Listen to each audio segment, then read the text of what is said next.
Assalamualaikum warahmatullahi wabarakatuh. Perkenalkan, nama saya Salma Nuzulma.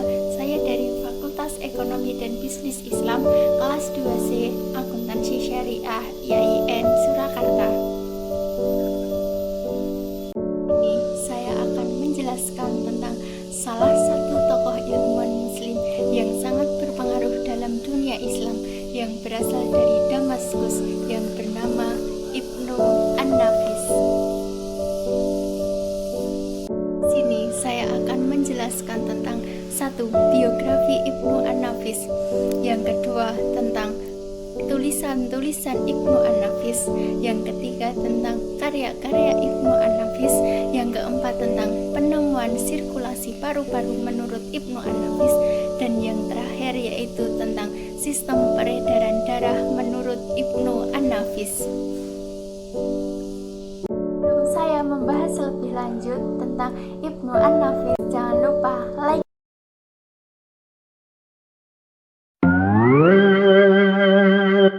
dan subscribe video ini.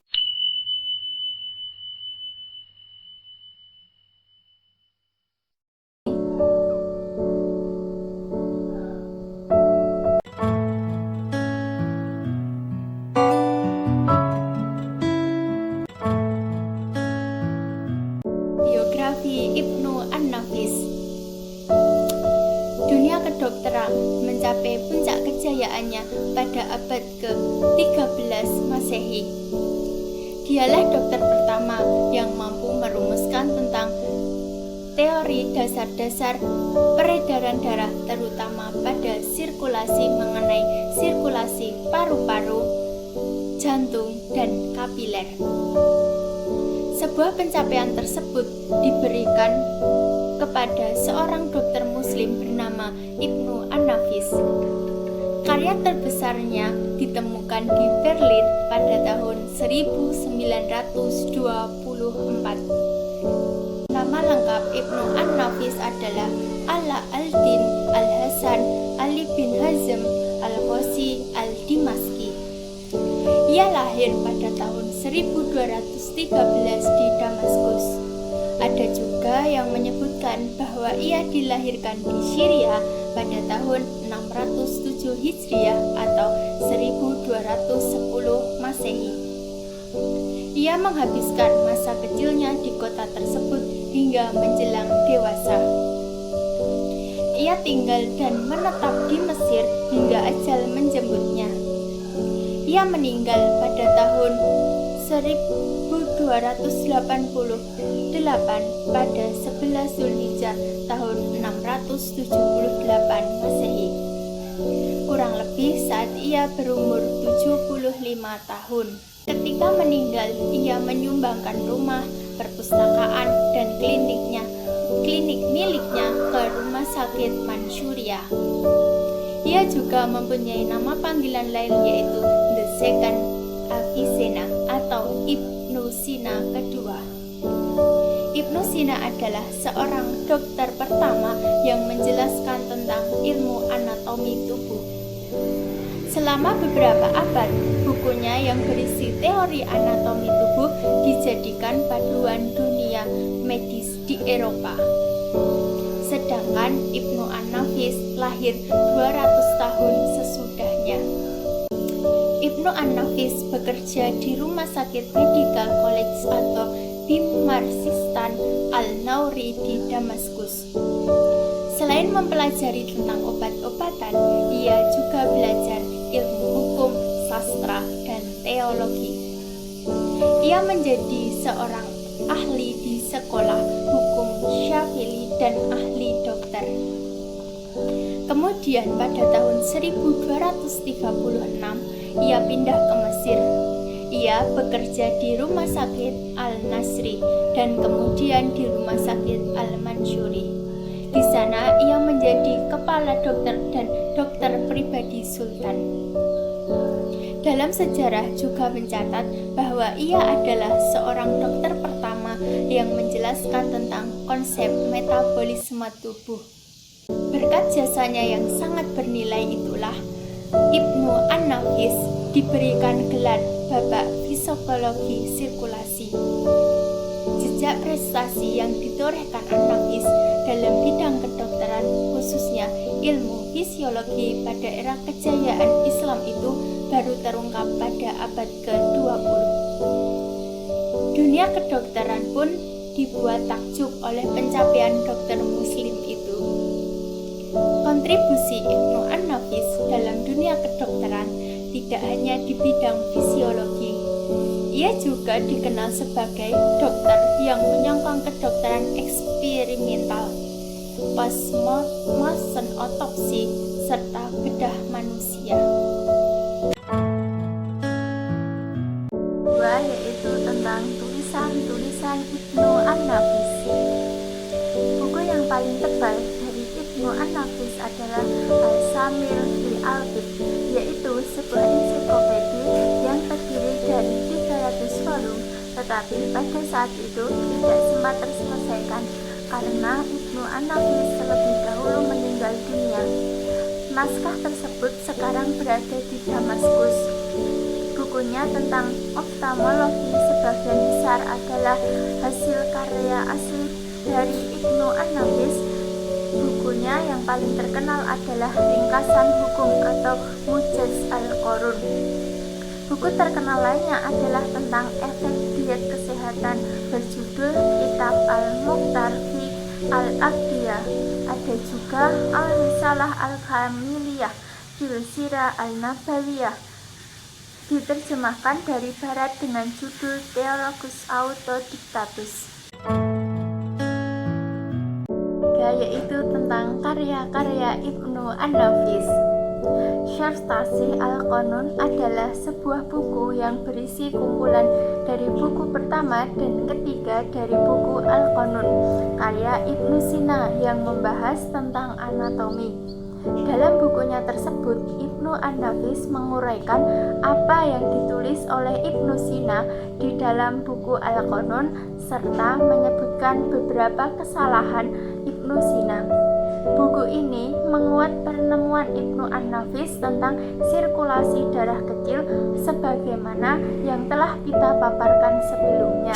Al-Mujaz fi Al-Tib ini merupakan ringkasan dari buku Al-Qanun karya Ibnu Sina. Ibnu An-Nafis membagi buku ini pada 4 bagian, yaitu 1. Tentang kaidah-kaidah kedokteran atau teori dan praktek. Yang kedua tentang makanan dan obat-obatan. Yang ketiga tentang penyakit organ tubuh. Dan yang keempat yaitu penyakit yang pada umumnya menjangkitkan semua orang. Mufradat Al-Qanun Al-Mujib fi Adib. Ketika hendak menulis buku ini, Ibnu An-Nafis berniat untuk menjadikannya sebagai buku referensi besar yang mencakup 800 juz. Namun belum lagi buku tersebut selesai dan hanya tinggal 80 juz ia meninggal. Meskipun demikian, apa yang ditulisnya menunjukkan kedalaman ilmu dan kecemerlangan pikirannya, yaitu tentang penemuan sirkulasi paru-paru. Pada tahun 1924, seorang dokter Mughyo al-Din al-Thani menemukan naskah berjudul Commentary on Anatomy di Avicenna Canon di Perpustakaan Negara Prusia di Berlin. Saat mempelajari sejarah kedokteran Arab di Fakultas Kedokteran Universitas Albert Leipzig di Jerman. Strip ini mencakup secara rinci topik anatomi, patologi, dan fisiologi. Ini adalah deskripsi awal tentang sirkulasi paru-paru. Dokter berkewarganegaraan Mesir tersebut diutus ke Jerman menemukan buku tersebut di salah satu perpustakaan Jerman. Dalam buku tersebut ditegaskan secara pasti bahwa Ibnu An-Nafis telah berhasil menemukan sirkulasi darah kecil atau pulmonary circulation. Selanjutnya, dokter Mesir ini mempelajari karya Ibnu An-Nafis dan membandingkan dengan riset-riset kedokteran modern. Hasil kajiannya dituangkan ke dalam sebuah buku yang diberi judul Ad-Daurah Ad-Dawiyah Tabaan di Al-Quraisy. Kemudian, seorang ilmuwan Jerman yang berprofesi sebagai dokter dan orientasi Marhop mempelajari tentang buku Ibnu An-Nafis. Dia menyimpulkan pendapat yang memperkuat kebenaran pendapat dari Dr. At-Tabrawi, yaitu Ibnu An-Nafis adalah penemu sirkulasi darah kecil yang pertama. Demikianlah Ibnu An-Nafis mendapatkan pengakuan secara resmi setelah sekian lama dia tidak diakui, yaitu tentang sistem peredaran darah menurut Ibnu An-Nafis. Ibnu An-Nafis menyebutkan bahwa peredaran darah dari hati dilakukan melalui urat darah halus yang tersebar di seluruh bagian hati dan bukan di jantung sebelah kanan saja. Ini merupakan bukti bahwa ia menemukan sirkulasi darah di pembuluh darah jantung atau coronary arteries. Ibnu An-Nafis berani mengungkapkan penemuan ini sekalipun bertentangan dengan pendapat Ibnu Sina. Berkesimpulan bahwa pembuluh darah pada paru-paru kedua hanya berisi darah saja, dan dia menafsirkan adanya udara di dalamnya dan endapan sebagaimana yang diyakini oleh Gallenius. Ibnu An-Nafis menyebutkan bahwa dinding urat darah halus pada kedua paru-paru lebih tebal dari dinding-dinding pembuluh darah karena ia terdiri dari dua lapisan. Yang sangat disayangkan, sejarah Eropa mengatakan bahwa ini ditemukan oleh Serveto. Ibnu An-Nafis menafsirkan adanya lubang apapun pada dinding pemisah antara kedua bagian dari kesimpulan ini sesuai dengan kedokteran modern.